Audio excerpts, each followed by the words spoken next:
Today on the Perception and Action podcast, my interview with Dan Peterson and Len Zaichkowsky about their new book, The Playmaker's Decisions, The Science of Clutch Plays, Mental Mistakes, and Athlete Cognition.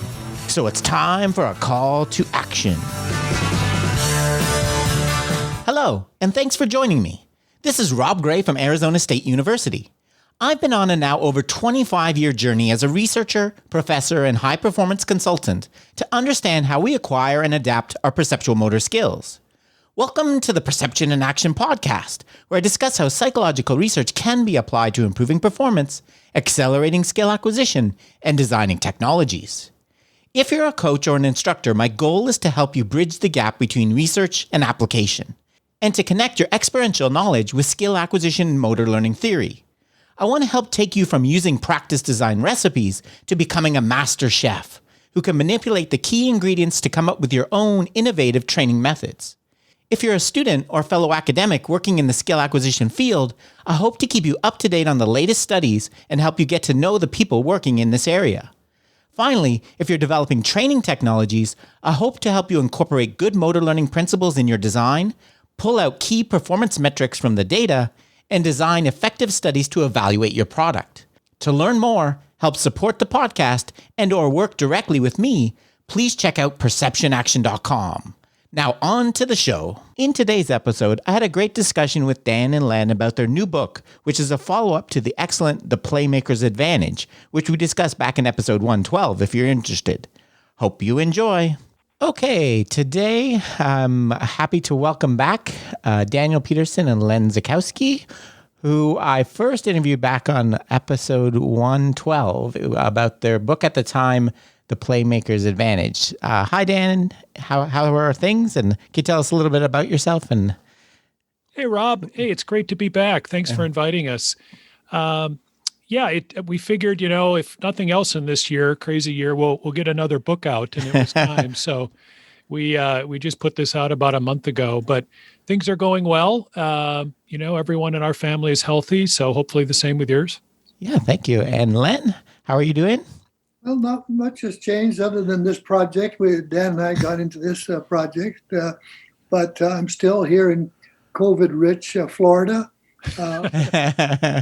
Yeah, staying healthy and waiting for kind of things to return to normalcy so we can at least travel around a little bit. I miss that part. Yes. With colleagues at conferences. Yes, me too. Like that face to face. Yes. Mm-hmm. I can't wait till in person to conference again. So as I mentioned, the book I interviewed you about before, The Playmaker's Advantage, was all about kind of athlete cognition and what makes a playmaker. Now your new book is The Playmaker's Decisions. So I guess the first question I wanted to ask is, I guess what inspired you to write this book, and maybe why decisions? Why focus in on that particular aspect of the kind of the process of being an elite athlete? Sure. Well, when we wrote the first one 2 years ago, and I was very lucky to have Len join me on that. It was really about, we wanted to make an accessible book for parents and coaches and teen athletes, developing athletes, and talk about the role of the brain in playing sports, cognition, if you will. And so we kind of took a very high level look at that. We looked at perception, obviously something that you talk a lot about on this podcast, and then the decision process in the middle, and then action on the end. And so we kind of covered the waterfront in that book of as much current research, sports stories that we could find. We did a lot of interviews with athletes and coaches. And that one went out in 2018. It's done really well. And the biggest question, though, that we got back from parents and coaches is, that black box in the middle of decision-making. And despite their best efforts, coaches do all the training, et cetera, but still there's mental mistakes from peewees all the way up to professionals. And that's kind of the $1 million question. Len had, world-class coaches asking him, hey, if you ever figure out that decision-making in the middle, let us know. And so we thought, well, if we're going to do a follow-up, maybe instead of a high-level view, maybe we zoom in on just that aspect of it, just that decision box in the middle. So they've taken in the surroundings, they're formulating options, and now they need to make a decision, whether it be pass here, pass there, move here, move there, shoot, don't shoot, whatever it is, the hundreds and hundreds of decisions that they make during a game. What is that process in there? So that's where we really zoomed in on this one and tried to give shed a little more light on that. If I could add to that, Sure, too, Len. I've got an ulterior motive at this point in my career. I just noticed, when near the end of my academic work at Boston University, that this was an important area, kind of the neuroscience of decision making. A lot of good research started coming out in an applied way. It was beyond basic research, and I got excited about it and realized that in everything that was going on in the performance psychology field, this topic of perception cognition is essentially missing, in terms of its application. And I was feeling rather bad that so many young people are going out there and not having something else in their toolkit that could be of great value. From my perspective, I think it may be a very critical factor in human performance, this notion of perception cognition. And coaches, when I talk to, he absolutely agrees. He says, yes, Doc, but gosh, we just can't measure it very well. And we don't know how to train it. And so that inspired Dan and me to try to dig a little deeper into seeing we could learn more about that training dimension. But that's still a work in progress. The other thing I want to add, Rob, is that I was also inspired by my good colleague, Eugene Aidman, Dr. Aidman in Adelaide, Australia, who I met 20-some years ago in Moscow when he was still living there. And he published a wonderful article that I worked with him on a little bit called Cognitive Fitness. Mm-hmm. So this whole area of cognition is getting a lot of traction. So I'm thinking timing is just right for this, Rob, that we can try to promote it. And that kind of drove book 2 as well. Yeah, no, I agree. And I think part of it for me that connected with me is, I think a lot of us have noticed this disconnect between, you hear coaches say, I want my athletes to be good decision makers, be creative, come up with good, and then you go and watch practice and they're dribbling around cones in lines, passing. So you've essentially made all the decisions for them, right? Right, in practice. So there's not a lot of decision-making components in practice. So I think it is very timely. Yeah. So in terms of, we'll get to that training question, which I know is a really challenging one, but kind of how do you conceptualize the kind of decision-making process? I know I think you developed an athlete decision model within the book. Can you talk a little bit about that? Sure. In the first book, we talked about, we put in a diagram and a framework, what we call the athlete cognition cycle. And, we put our own words on it, spin on it, et cetera. It's been done in many different variations by academics like Len, by practitioners out in the field, and Len's been on both sides of that wall. But we thought we'd try to put it in a format that parents and coaches would be very easy to understand. And so we did the same with the decision-making, the Playmaker's decisions. And so, first of all, we use the term Playmaker in both books just because that's kind of the standard that a lot of young athletes want to get to. They want to be across all sports. That term Playmaker is someone who is making the right decisions and can come up with options quickly under constraints. And so that's why we keep using that term. But what we did with this one is the athlete decision model is we just step back from the research and what we know about this field. And we said, well, what are the determining factors that go into decision-making? And this is drawn from, research outside of sports, et cetera. And so we first divided the decision model into 2 halves. And one half is traits. Those are things that the athlete has within them. It's part of who they are. And then the other part is constraints, what the environment puts on the athlete. And so we divided those into the two parts of things that an athlete can control or is part of who they are, and things that are somewhat out of their control. Okay, that's an interesting approach. So I like that. I particularly like the idea of the two interacting. Oftentimes we treat decision making as a separable, completely separable from the context, the constraints. And is that kind of Len, kind of how you think in working with athletes, how you think about it as well? Kind of this, this two components, the environment and the athlete, if you will. For sure, and I lean heavily on asking them a lot of questions about how they look for cues, how they decide things they've never thought too much about, and then the execution phase. But it's such a delight to talk with the truly gifted athletes, which we call playmakers. They're not overly abundant. Most have difficulty expressing themselves very well. But I know, having talked with somebody I wanted to interview for the first book, we just never got to. I got to meet him later during this past year. Another Canadian, which you'd appreciate, Steve Nash, who I thought was the ultimate playmaker.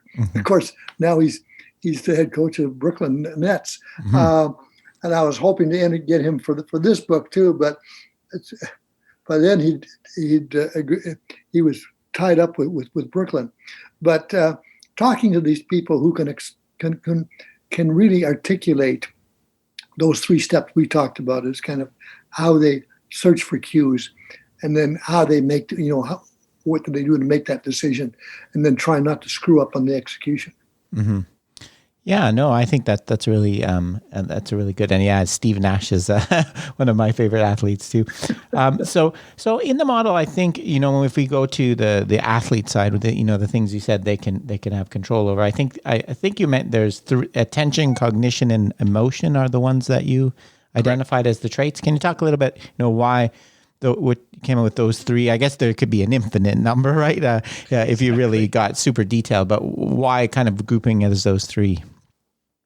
Yeah, again, it's, like you said, talk to other researchers, et cetera, and I think everyone will have their own model, but we tried to look at the whole field and see, where is the research being done, and the best way to group these. So you're right, it could be done in a lot of different ways.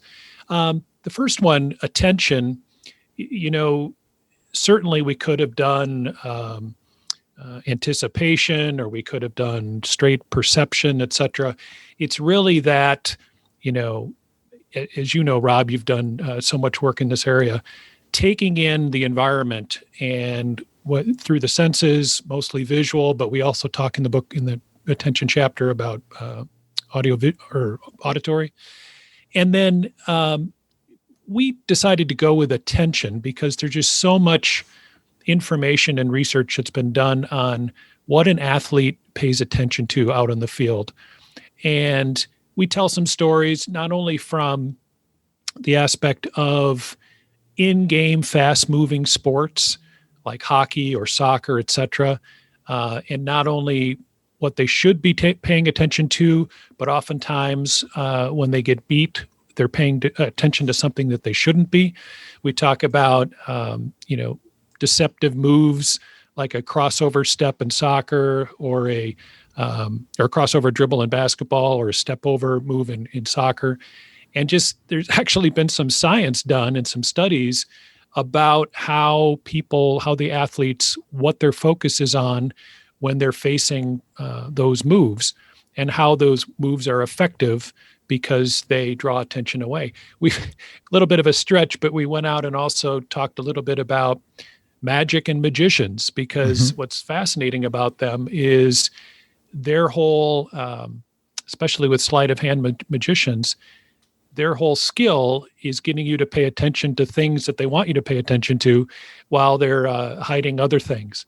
And there again, we've talked about some research that's been done with magicians, like well-known ones like Penn and Teller or the celebrity pickpocket Apollo Robbins, and actually putting people in fMRI machines, actually watching them while they watch a magic trick and seeing how the brain is fooled. And then we related that back to sports. One of the interesting stories we put in there is a little bit removed from the actual fast-paced play, but it was a story about the former Atlanta Braves Hall of Fame pitcher Greg Maddux and how he was so cerebral. He never overpowered batters with 100-mile-an-hour fastballs, but he was so particular and did so much research on the hitters. And there was a story of how he faced Jeff Bagwell in a game, late season game, didn't really matter. The Braves both teams were already going to the playoffs. And he knew that Bagwell loved inside pitches. That was in his wheelhouse. And he threw him one, and Bagwell, of course, put it 500 feet over the left field wall. And his catcher at the time, Eddie Perez, was not very happy with that. He said, "Why in the world would you throw him that ball?" And Maddux told him, "Well, we're going to face them in the playoffs in 3 or 4 weeks, and you'll see then." And sure enough, they faced Bagwell again in the playoffs in the first game. And Maddux threw him 3 outside pitches, and Bagwell swung in a ball. Perez had completely forgotten about the discussion they had and said, Maddux reminded him, said, "Remember a few weeks ago when we pitched him inside and he jumped on that inside ball? Well, he was looking for that inside pitch every time he was up there." And so Perez was just, there's a quote, is a Sports Illustrated story. And Perez was just amazed that Maddux set him up a month ahead of the playoffs just to get back at him in the playoffs and getting him to pay attention to things that he wanted him to pay attention to. So that's really we opened with that chapter just because, and then there's another, Len had told me about this, the Dr. Bob Niedeffer and his attentional and interpersonal style, or TAIS tool, to measure attention. And then maybe Len can go into some more details about that. Yeah, Bob developed that probably 35 years ago, kind of a self-assessment of the different dimensions of attention. And I've used this scale a lot in my work with athletes, and I think it's remarkably accurate. Of course, it's only as accurate as truthful the athletes are on their ability to focus attention on the right things, both internally and for external things. I think we won't get argument from anybody about the importance of attending to the most important cues as an athlete. And those who can do that best are usually going to be the most successful. And it's the first thing that takes place. And we hear all the great soccer players around the world talk about having that swivel head so they can see what's going on the pitch and see what's going on and then anticipate where the ball is going to be and what they should be doing. So there's some wonderful work in that area. And so I think that really prompted us to kind of focus on that first step, and that's attention. We're going to stick to that. Yeah, no, I agree. I think especially if you're talking about things the athlete has control over, attention's like a limited resource. So where we decide to put it is one of the most important decisions. I always say to people, like, your decision to put down your phone and pay attention to me is like, it's a very honor, like it's like a big decision you need to make. And in sports, right, there's lots of work showing that's important. The other one, I was really interested about the emotion side of this. I think that's another thing that we've really neglected for a long time, right? In both training and understanding what role that plays in athletics. And I think we've kind of treated it like, we just need to suppress them, right? What are your thoughts about how that fits in there? Well, I think for sure emotions impact upon one's decision-making ability. Mm-hmm. And I know you've had these wonderful discussions with Dr. Belloc on in performing under pressure, and the whole notion of choking and how that comes about. Wonderful discussion, but that ties right back into emotion and how emotion interacts with one's ability to make decisions. If you're really highly engaged, and it's a kind of a negative emotion, which we want athletes never to be in that negative emotional state, but that's going to happen. And that, to explain to them that that's going to impact how they make decisions, making those accurate decisions on the pitch, on the ice, in the court, will rapidly disappear if your emotions get the best of you. Mm-hmm. Yeah, no, I agree. And did you, as part of, so as part of it also, I don't know if you looked at kind of the idea of reappraising things to, treating kind of rethinking how your emotional reaction thing, changing kind of from a threat to a challenge kind of thing. I don't know if you talk about that in handling pressure. Well, there's some really good information out on dealing with pressure, including the stuff that you've talked on your podcast too. But a wonderful book recently published by the psychiatrist who works with the All Blacks in the Rugby World Cup, called Performing Under Pressure, and he really simplified it as a very simple model on controlling emotions. Talking about people being in the blue state or in the red state. And so pretty soon the players and coaches kind of all understood the concept when a simple statement would be made, you're in the red right now, meaning, your emotions are getting the best of you. A very simple concept. But in his book, he does a real nice job of expressing a very complex topic, emotions in elite performers. Yeah. No, And we spent some time too, Rob, talking in that chapter on emotions about the work of Dr. Michael Eysenck and Dr. Mark Wilson on their attentional control theory for sports. And we thought that was very interesting. While it has attentional in the name, it's really about emotion. I have a quote here from them describing how that ACTS framework can work. And this is quoting them. They said, "Sport provides an almost perfect environment for examining performance under pressure. Skills that have been honed and perfected during practice can break down just when they need to execute them is greatest. The need to execute them is greatest. In studying this paradoxical effect, they have defined pressure as any factor or combination of factors that increase the importance of performing well. The proposed mechanism by which pressure exerts its effect on skill performance is via increased anxiety, an emotional response to threat, comprising cognitive worry and physiological arousal, which is another way of saying, you're in the moment in a big game. Are you going to be a clutch player? Are you going to choke? And obviously you've done a lot of work on that, Rob. And they really break down the ACTS as two systems of attention: a goal direction attention, that's all of those top-down objectives. I need to win the game. I need to score a goal. I need to get a shutout. And a stimulus one, which is all those shiny objects during a game bubbling up from the field, the bottom-up sensory information that gives them emotion. Maybe they just missed their last 3 shots, and now they're stressed out. Maybe it's a tight game. Maybe somebody's gotten under their skin, and it's balancing those two. And what was interesting was they, rather than trying to do experiments in the field where, not a lot of coaches wanted them to come in and introduce anxiety into their teams during a game. So they went to the NFL and they gathered NFL game data on over 200,000 plays over 7 seasons. And they wanted to see if after a mental mistake, a choke, a bad play, if it was followed by another bad mistake. Their point being, the sooner that those performers can forget about a mistake, the better. You always hear about, NFL cornerbacks and how, I wouldn't say they're cocky, but they're very confident. And part of that is that's part of the job, that if they get burned for a 80-yard touchdown, they need to come back the next drive and perform again. They can't remember that. They need to have short memories.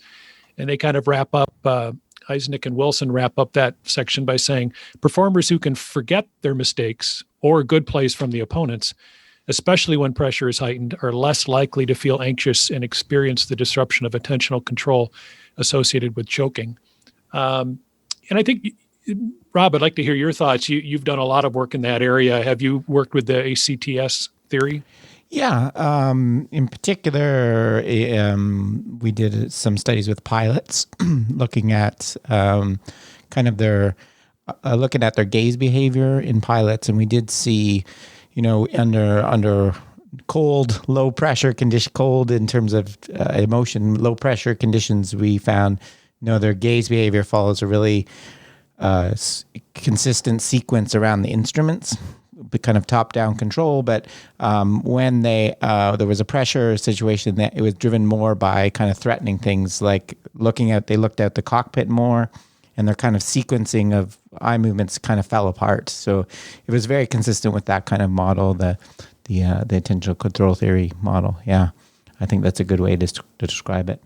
One of the things, kind of moving on, extending this, one of the things I think, to me, like one of your main goals in the first book and also in this one is to, sometimes when we talk about a lot of these things we're hitting on here, we use words like instinct or a phrase like they're ice in their veins, or a lot of them seem to suggest, and I think a lot of people believe that these things are kind of innate, they're built-in things you can't train and develop. Like being a playmaker, you either have it or you don't. And I think like part of your goal, right, is to kind of change that view, and that you can train some of these underlying skills and these things into your decision model. Can you talk a little bit about how you went into the kind of the training side of things? Sure. And one of the things that we put that a lot of that stuff in the part 3 of the book. So once we talked about the traits and once we talked about the constraints, that's, like you said, that's the $1 million question that coaches want to know is, can we train these things? One of the things we talked about in the cognition chapter is, dividing it up into kind of domain general and domain specific cognitive skills. Domain general being a, loose analogy here, but computer hardware and software. You're born with your hardware. There's still a debate going on as whether you can train that underlying working memory, executive function, information processing speed.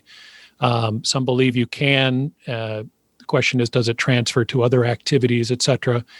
But I think what a lot of the coaches we looked at, one of the ones we talked about in the book in the cognition chapter was Dr. Jan Meyer at TSG Hoffenheim in Germany, part of the Bundesliga.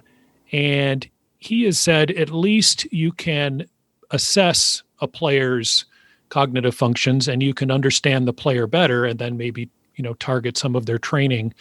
And he actually has a score that he develops through a lot of tests that he does called the EXF score, a measure of executive function. And at least then he understands that, what you're dealing with as far as the player and how fast they can make decisions, et cetera. And then from there, they can understand the player better and they can move forward with it. In the section we had on not only improving decision-making, but first we had to stop and say, well, how do you measure decision-making? And we've spent a lot of time trying to talk to people and look at research as far as what is that decision-making metric? You look at baseball. We looked at baseball for a while. Rob, you've got a lot of experience in this. And we said, with these new stats, with these new analytics coming out, well, they've been out for quite a few years, but with the new technology in some of the major league ballparks, first it was PitchFX, now it's TrackMan, they give you all kinds of data on the pitches that these hitters are seeing. And then, of course, what their reaction, what their decisions are related to that pitch. So statistics like, did they swing at pitches inside the strike zone, outside the strike zone? Did they make contact inside the strike zone, outside the strike zone? And so their plate discipline can be measured, and we could call that a decision-making metric and decide how well they did and can they improve that as far as exactly what they're looking at there. So I'll stop there and see if Len has anything to add there. Well, that's still Rob, the great work in progress. That work that's being done in soccer, football in Germany, I think is a real good step forward. The work that my colleagues and I are doing with the temporal occlusion and pitch recognition with game sense and in serve recognition in tennis, I think we're making some giant steps forward to demonstrate. We know the efficacy of that kind of training. It's been that research has been around 40 some years. We now, I think, have the technology to put it into practice to train better decision making on pitch selection and in serve recognition. And that's kind of where we're at right now with the projects within GameSense.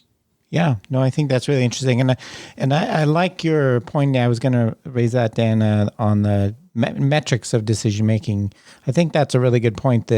Oftentimes when you see research on decision making, they'll do some training intervention, and they measure decision making by having a coach judge whether they made a good decision, which is very circular logic, right? So having some sort of objective analytic way of assessing whether a decision is good or not, I think is a great move forward.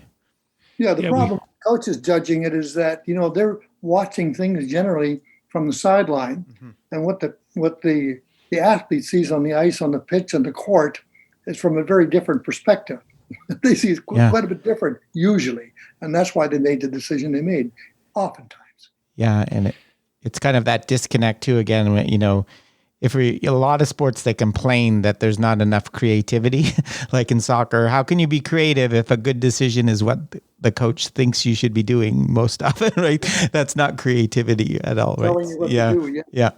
Mm-hmm. And we have we put a chapter, and that's one of the constraints that we identified is tactics. For a young player coming up, they're out on the field and they remember during the week in practice or throughout the whole season, the coach was telling them, this is how we move the ball. This is how we move the puck. And for this specific opponent, this is how we're going to attack them. This is our game plan. These are the tactics you need to remember. So in the moment, they're out there, trying to make all of these decisions under time constraints. And that's another constraint that they have to factor in is, I want to do this. I see this in front of me. I want to make that decision and go with that action. But now I have to layer over that what my coach had told me yesterday about tactics, and he doesn't want me to, or she doesn't want me to go that way or this way. And so it's another constraint on already a pressurized situation, and they have to figure that out. One of the things too about the metrics is we spent some time talking about very interesting technology that is coming. And again, it comes in at the professional and college level, but it will slowly trickle down, is the use of artificial intelligence. And there was a couple examples we gave in the book about some researchers, first at Disney Research, and now Dr. Patrick Lucy was at Disney Research, and now he's at Stats, the sports information company.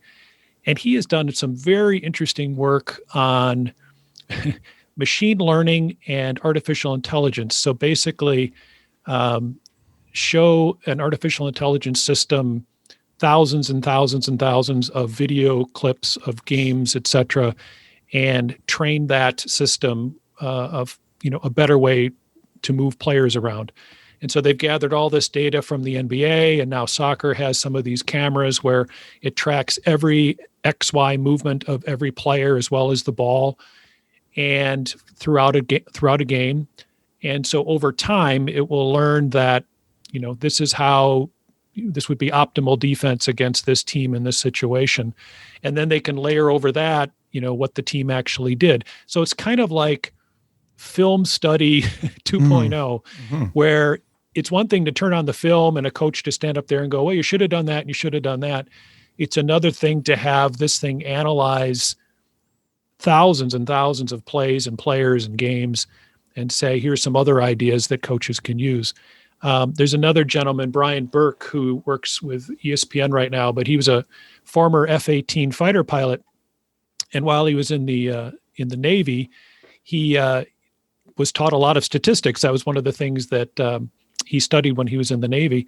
And now he's out and he's developed a system called Deep QB, which kind of does the same things. It's taken thousands and thousands of NFL film football plays and analyzed, in this situation, on this play, these are the options that quarterback had with the receivers he had out there in the defense, et cetera. And this is what he did. But this is probably would have been a better optimal decision for him to make in that situation, and put percentages on that, et cetera, and then use that as a training tool to say, you made this decision, but this probably would have been a better decision. And over time, they can learn to recognize those patterns and make better decisions from them. Yeah, no, I think I agree that that's a really exciting kind of area, and an interesting way to use analytics in training. In terms of the training decision model, training decision making and things like that, and improving these abilities, the things you were talking about, Len, the game sense, and Dan, training pitch recognitions and things like that. Those are you're using in context, training in context. Yes. One of the things I've been very critical of and still very skeptical of is these continually growing number of out of context training systems for athletes. So without naming names, saying, can you make a better hockey player by having them follow little yellow circles on a screen? Right. What are your thoughts on kind of the generalized? Like you were pretty skeptical of that. You've got to train the way you play. It's got to be a real good approximation of it. And that's still one of the problems with, as you know, in the virtual reality world. It's hard to come up with VR systems, at least the ones that I've looked at, that really resemble the real thing. So, I agree with you that huge improvements have to be made there. And that's kind of why I like the live video stuff. It's video of real pitchers, real tennis servers, and we try to include it. And oftentimes, I'd be interested in your take on this too, because you've been oftentimes critical of how coaches coach, but they watch so many hours of video, and as Dan was saying earlier, they're showing it to their athletes, and usually in a group situation. And you should have done this differently. But wouldn't it be so much better if they could kind of, in these kind of one-on-one sessions or even in a small group, occlude that activity that was just done and say, what should you have done here? And asking them to engage their cognitions and respond that way, rather than telling them what they should have done. Mm-hmm. Interested in your thoughts on that, Rob. Yeah, no, I think that. So I know usually kind of the temporal occlusion ones you've mentioned are used for kind of individual athlete in the decision making. But I think there's been some, and in basketball, I've seen things, should you have passed, kind of using it as well. So yeah, I think that's an interesting way to do it. Definitely. It's just time consuming, and coaches always press for time, and it's more, it's a lot easier to tell them what to do rather than stop and ask them questions. Mm-hmm. Yeah. No. So yeah, I think that's those are good points. So sorry, Dan. Yeah. Well, I was going to say, Rob, the other interesting part that we put a small section in there about was the work of Dr. Sean Green at University of Wisconsin-Madison, and his work, and Dr. Daphne Bevalier, I believe is how you say her name. And what they've looked at is action video games, first person, basically shooter action video games, where it's a first person point of view. And they've done a lot of work showing, not necessarily for sports transfer, but that people who play those first person action video games, not only do they start with, or they can show that they have stronger working memory, stronger information processing speed, et cetera, but also that take someone who hasn't played a first-person video game ever. They can have them play it for a period of 8 to 10 weeks, and that they can show that on third-party generic tests of cognition that they will improve. So in other words, there is some transfer there, that their working memory and their response time and reaction time, et cetera, can improve when measured through a third-party test. The question, of course, is, would that ever transfer for an athlete? But what we tried to say is to all the parents who are saying, stop playing the FIFA soccer game in the basement and go out and kick the ball in the backyard. That's true for fresh air. But on the other hand, I think what Dr. Green's work is saying is if, you can't play your sport 8 hours a day, so in your downtime, after you do your homework, playing that sports video game isn't the worst thing in the world for developing athletes. That there may be some transfer. They may understand the game better. They may see some things in that game, and they have the motivational. They like to play the game. They want to play the game. They want to score goals, etc. So what have you seen from that? Have you seen that research that action video games can affect cognition? Yeah, I've looked at that a little bit, and what I always say is, beware of near transfer, right? Okay. So usually almost all these training products show that when you train with their product, you get better at using their product or get better at some very, very similar test of their product, right? Mm-hmm. What we want is far transfer. Right, we want sure. Yeah, and so video games. I'm skeptical. Your point that Len was talking about with coaches. You don't usually have a first person view or a representative one. You're responding in my joke. I always say there's no B button in the NFL, right? Right. You can't move around to play, right? So you're responding. So maybe there is, but I remain kind of almost all of what we know about transfer is we need specificity. So that's why I'm skeptical of things like that. I think if you want to get athletes to compete and be engaged and do things, maybe playing video games is not instead of doing some made up test that's made to be kind of like some cognitive psychology test, let them play Madden or something. It's more fun, right? Yeah. It's you're right, and getting engaged and being competitive with each other. So on that part of it, I kind of agree with that. Yeah, and we had the good fortune to interview Dr. Gary Klein, who's done a lot of work with recognition prime decision making and how humans make decisions under pressure. His work has mostly been with first responders, firefighters, military, etc. And so he's developed this recognition prime decision making theory and backed it up with a lot of research in the field.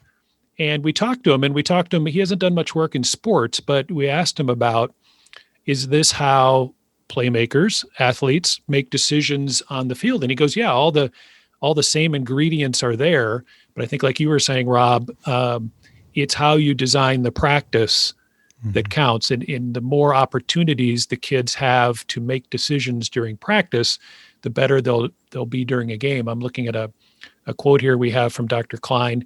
And he says, I think it's too bad when the training in youth sports is about not making mistakes. It is very procedural. It's getting these drills down. Part of the assumption is once you get all the basics down, at some point later in your career, you can learn about the decision-making part. But now you have all kinds of negative transfer to overcome that you have to overcome the way you've been taught to do it. And the decision-making should be there from the very start. That's the way of building adaptive models rather than trying to graft it on later. Kids become paralyzed because they are afraid of making mistakes. And we've seen that. Len and I have seen that from our own boys when they grew up. And it's that same thing of, you don't want to make mistakes. You don't want to have the coach yell at you. But yet they're not giving opportunities during practice to make those mistakes. Yeah, no, I think that's good. And I know like Gary Klein's, that's one of the really interesting models. It's kind of different in my worldview. But one thing I really do like about it is this move away from the kind of the decision making is a optimal, getting always the best, right? It's doing the best with what you have in the moment, doing it quickly, which I think is a big point. More take the first option. Usually, for experienced players, the first option is the best, so they just go with it. Yeah. Yeah. Don't waste any time. Yeah. And you go with your gut. Yeah. The other side of it, the model, you talked a little bit about this already, is the constraint side of the model. So this is something I assume, so you're talking about the constraints kind of from the environment, but I'm assuming you're also thinking about this in terms of something the coach might be able to work with, like the tactics side of things, playing with the time you give athletes to do things. Do you think of it kind of that way as well? Yeah, I mean, the constraints, the three that we identified were time, and then rules, which was an interesting path we went down, the rules of the sport, and then tactics, as we talked a little bit about before. But the time we went into a little bit more, and that kind of goes into some of Dr. Klein's work. He focuses on being under time pressure. And certainly, in any fast-moving sport, you have very little time to make decisions. We told the story about a guy named John Boyd, who was an Air Force colonel back in the Vietnam. Towards the end of the Vietnam, he flew a lot of missions. And then he was an Air Force colonel, and he developed a whole framework called the OODA loop, OODA, observe, orient, decide, and act. And it's similar. Again, everyone has their own model.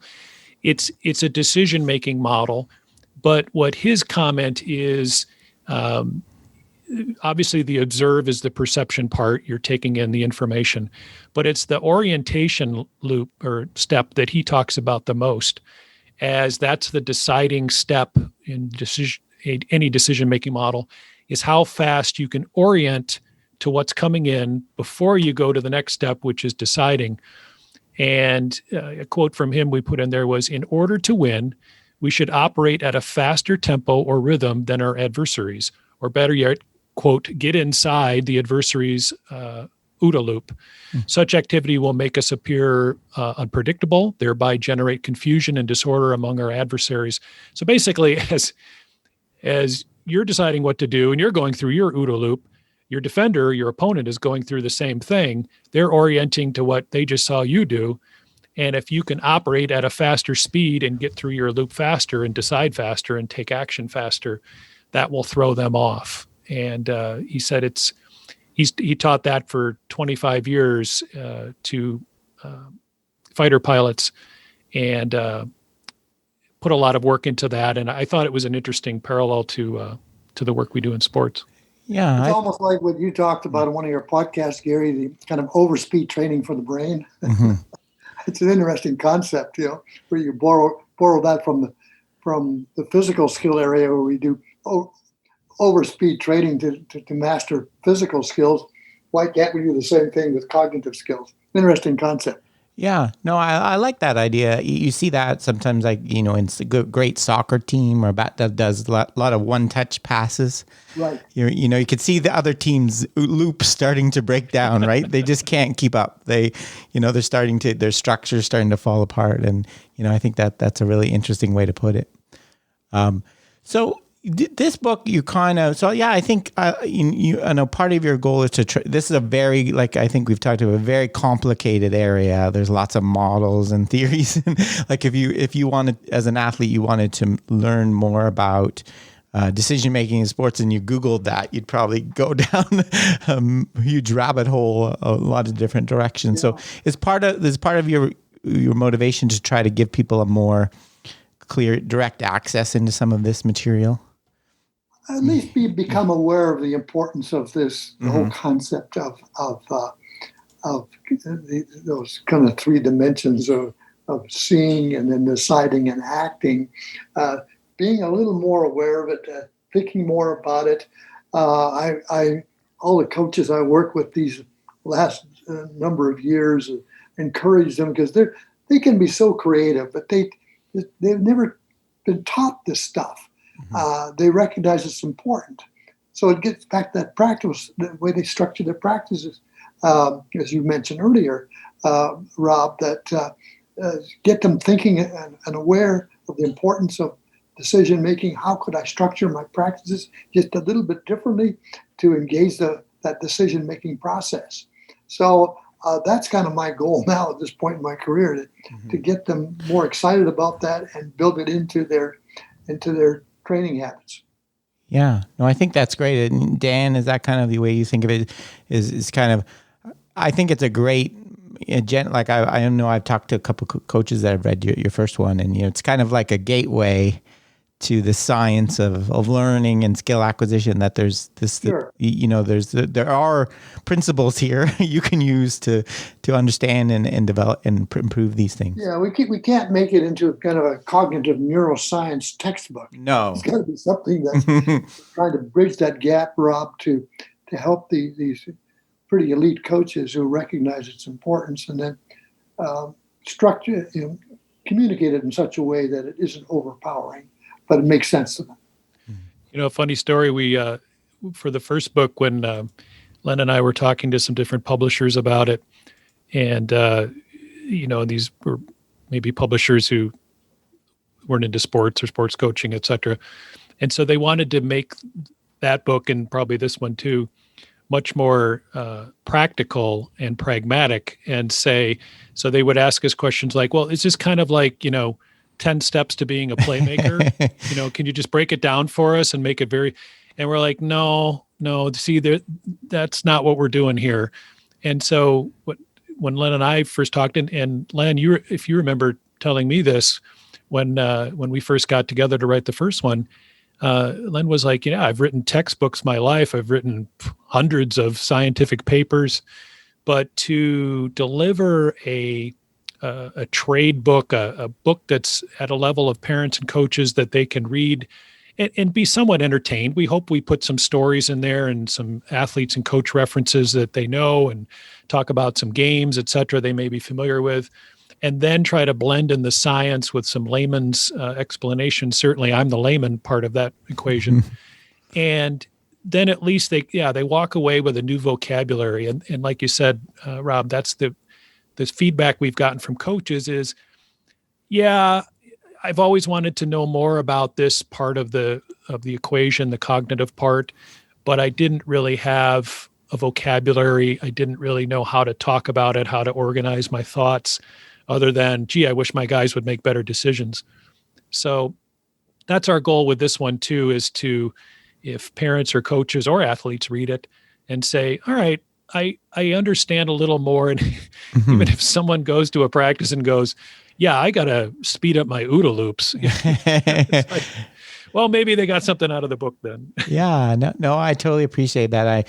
I've been surprised over the years, how many people, when I say cognition, people don't quite know what you're talking. Right. It's just often it's not a word you always come across in everyday life. That's true. So we were trying to enhance that vocabulary a little bit, Rob. Yeah, no, I think that's a great objective. So this year, is there kind of the last question I have for you? Is there another Playmaker's book in the works anymore? What do you guys have? Possibly. I still have to convince Len, but I need to give him some time off now to actually enjoy some golf in Florida. Yeah. I've been bothering him for 3 years now. So yeah. Well, Rob, I think one of the areas that I'd be interested in, and I think is to actually look at the coaching side. There's a lot of coaching science out there, just the things we talked about. Okay, we understand the playmaker, the athlete a little better now. Now, are there some new ideas of ways to coach better? And we have some of that in the books, but maybe we can drill down on that. But what do you think, Len?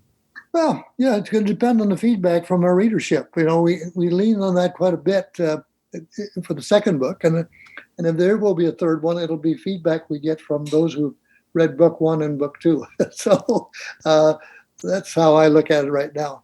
Yeah, no, I think you probably need to, like you said, have a short memory to write a lot of books, right? Short memory about how hard it is to get it done. But yeah, no, I like I said, I think this is the first one and this one, they're very accessible. But I really, as a researcher, I appreciate that you left that aspect in and interviewed scientists and stuff. So to try to avoid, like you said, Dan, that this is just something simple you can do over a weekend, right? Right. Skill acquisition, in this kind of thing, these are a complex concept. So thank you both for joining me. That was really great. Well, thank you, Rob. It's a pleasure again. Always a pleasure to talk sports science with you. Thanks, Rob. That's it for today's episode. Remember, you can contact me at robgray@asu.edu or follow me on Twitter at ShakyWeights. To find out more about the podcast, please check out perceptionaction.com. Finally, to support the podcast and receive bonus materials, including written transcripts, please head over to patreon.com/perceptionaction. This is Rob Gray from ASU. Cheers for now, and keep 'em coupled. Gone straight away.